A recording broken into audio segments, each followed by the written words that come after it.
मैं अभी सुन रहा था कांग्रेस के प्रवक्ता, इतना दोगलापन है कि खुद को कैसे सही ठहराएं।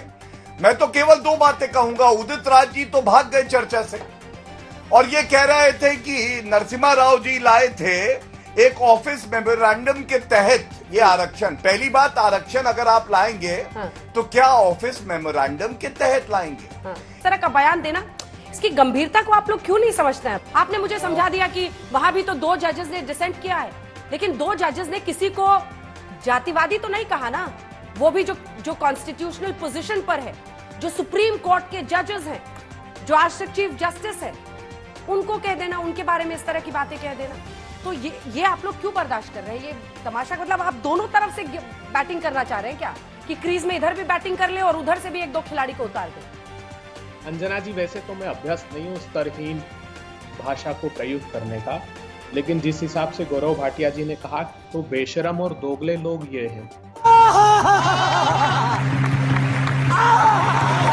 पहले तो मैं सुशील मोदी जी की बात का जवाब दे दूं, क्योंकि वो तो उठकर भाग गए। सुशील मोदी साहब, क्यों संविधान संशोधन की आवश्यकता पड़ी?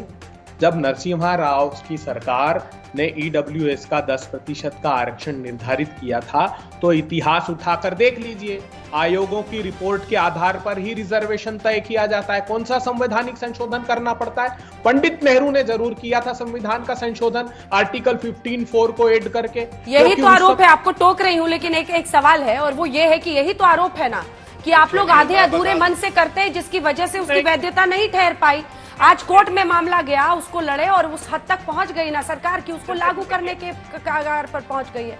तो आप आधे अधूरे मन से करते थे।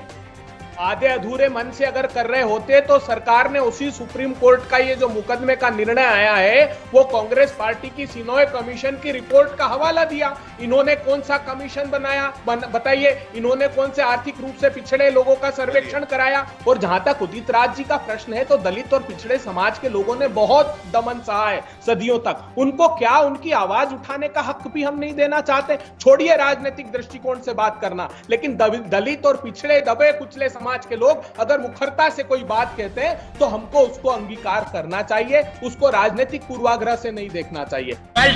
संवैधानिक संस्थाओं को समाप्त करना, उनको खत्म करने का प्रयास चाहे सत्ता में हो चाहे विपक्ष में हो, केवल कांग्रेस पार्टी करती है। ठीक है अजय, अभय जी एक छोटा सा रिएक्शन इस पे, उसके बाद में मृत्युंजय जी और मलुकनागर साहब के पास जाए। मेरे विद्वान अधिवक्ता, बिल्कुल ही पढ़ना छोड़ दिया आपने। पढ़िए तो सही, स्वामीनाथन कमीशन में जो सुप्रीम कोर्ट में मोदी सरकार ने एफिडेविट दिया, उसने कहा नहीं पढ़ना है प्लीज भैया, आप ना पढ़ाइए। आप राहुल गांधी को 206 सिफारिशों में से जनवरी 2014 तक 175 इंप्लीमेंट कर दी। 2015 का मोदी सरकार का लोकसभा का जवाब देख लीजिए सच्चर कमीशन का, कि 80% सिफारिशें जनवरी 2014 तक लागू कर दी। खुद की तो रिपोर्ट पढ़ लिया कीजिए।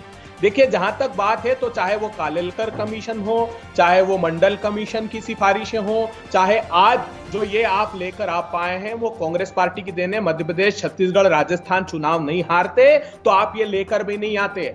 कौन है ये लोग? कहां से आते हैं?